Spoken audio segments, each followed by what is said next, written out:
Microsoft Word'in dastlabki asoslamliq bu bir yurish darslikninki maqsadi kompyuter ishlatuvchilarda oddiy bo'lgan izoh tahrirlash iqtidorini yetildirishdan iborat.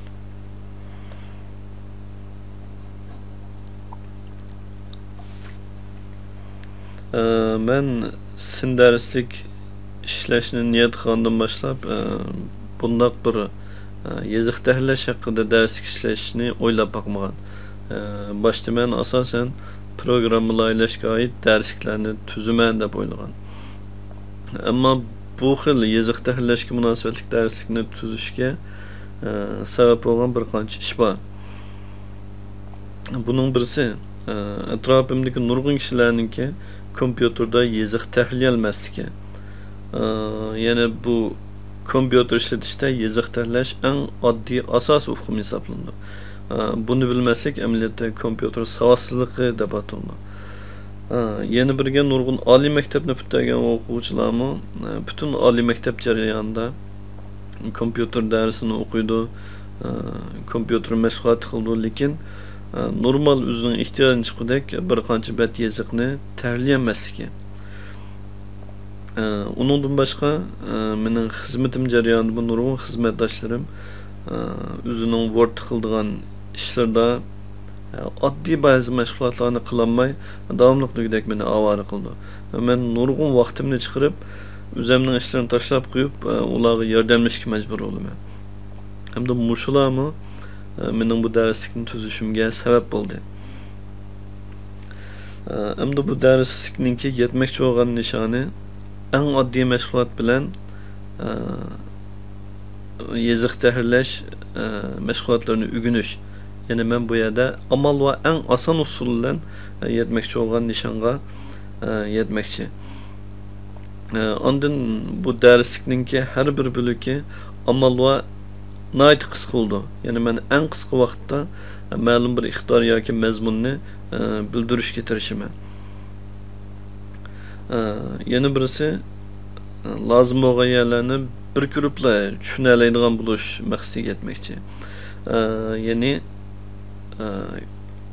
kompyuter mashg'ulot qilish jarayonida yoki izoh tahrirlash jarayonida bir mashg'ulotni qilolmasa yoki topolmasa darhol mushu sin darslikninki munosabatli bo'lugini, ya'ni bir bilak bilan ko'rib o'zininki ehtiyojidan chiqishni maqsad qildi. Bu darslikni o'rganish uchun qanday tayyorliklar kerak? Buning uchun oldi bilan Windows yoki macOS mashg'ulot tizimini qachongan bir kompyuter bo'lishi kerak. Wordninki macOS yoki Windows'dagi yoki taxt kompyuterdagi nashrlar olsa nihoyat o'xshab ketadi.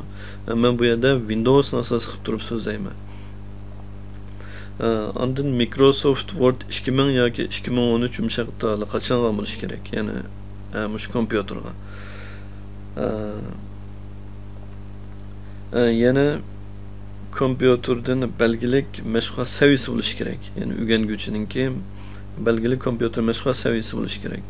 Ya'ni bu deganlik mouse ishlatish, ma'lum bir programmani qo'zg'atish, taqash deganga o'xshash.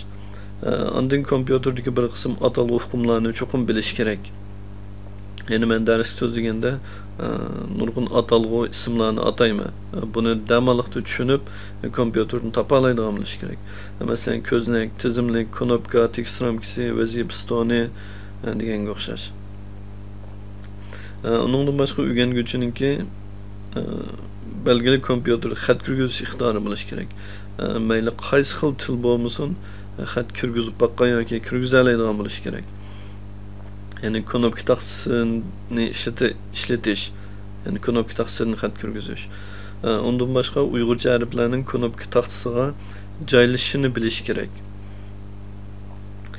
Undan boshqa Uyg'ur tilining oddiy imlo qoidasi va tinish belgilarini bilish kerak. Masalan, Uyg'ur tilida qaysi tinish belgilari bor, qaysi tinish belgilari qanday o'rin qo'yiladi deganga o'xshash.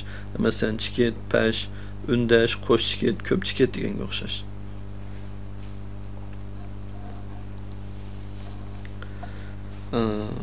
Men bu darslikni Microsoft Word 13'ninki Uygurcha neşrin asas qilib turib so'zladim. Ya'ni mashg'ulot Uygurcha Word usulida bo'ldi.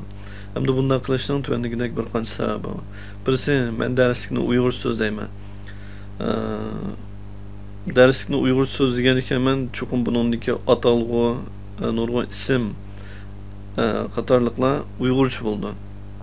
Navada ben bunu Uyg'urcha atab turib, mashg'ulotga xanzucha yoki inglizcha boshqa tildagi yumshoq tilni ishlatsam, ishlatuvchida yana anglag'uvchida qaymoqish bo'ldi. Ya'ni men Uyg'urcha degan atalg'uni yumshoq tildan topolmay qiynalib qoldi. Bu birisi.